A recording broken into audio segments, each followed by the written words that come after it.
Okay, another quick van update if anybody's interested. So from this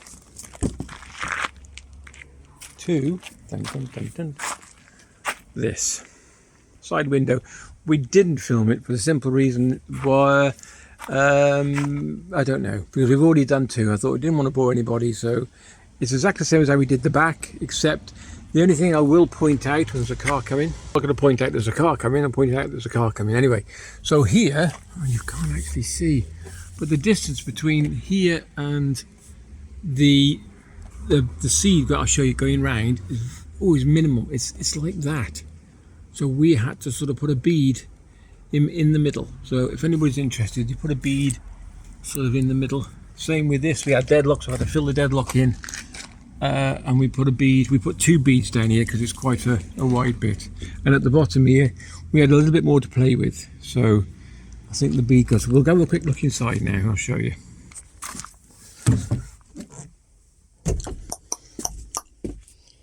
A bit messy. Look at that, you can see out now. So this window was was £85 more expensive, for the simple reason is it's a slidey window. And it does make a difference, to be honest with you. Now we put it in, I opened it earlier, I was like, oh, that's a nice breeze. So it's all, the kit comes with all this that comes around, the beading. Now, pre-warned, you can see it's all in here. The beading was quite wide, so when we put it on, we thought, oh, that's not going to fit. I said to Andrew, squeeze it. My lad, because he gave me a hand, he always does. So you squeeze the beading together and then it does fit perfectly okay. You can see we've put too much bonding, a little bit here. It doesn't matter, I wiped it off, it's fine. Simple thing is, I'd rather have too much and no leaks than little and it leaking, because to get them back off, I believe is a bit of a bee.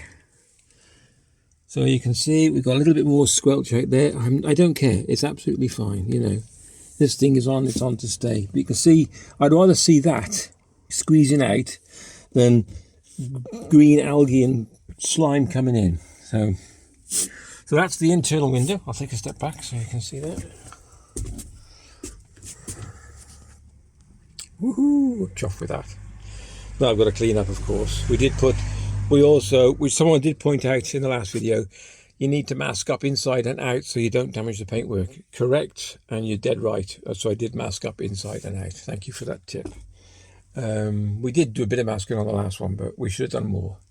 So thank you for that. And I took the shelf down, and I put it back up again, another one. So we get in there with that. I've ordered some more timber. And that's where we are so far. And I'll put a few more add videos which I've done and show you where we are so far. Yeah, there we go. So looking pretty good. I will put a link in the description down below where we got the glass from for both front and for side and back windows. They are 20% tinted, which means you've only got 20% vision looking in. So if the door was closed, you'd only get, yeah, but we can see out clearly. All right, look at that, you see myself. Right, okay, there we go. I've got one more thing to show you, but not today. That'll probably be tomorrow or whenever we get 5, and it's something to do with them down there.